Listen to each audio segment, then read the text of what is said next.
Hello, and welcome to the channel The BI Nerd. In this 1-minute Power BI video, we will learn to convert whole number to decimal number. We have data here for target and target per month.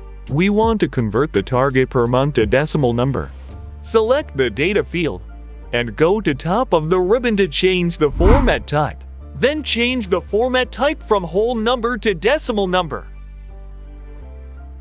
We will increase the decimal number to 3. We have now successfully added the decimal point to target per month data field.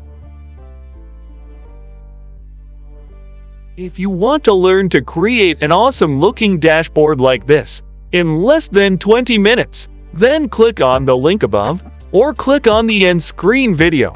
Thank you. Please subscribe to the channel and get regular updates.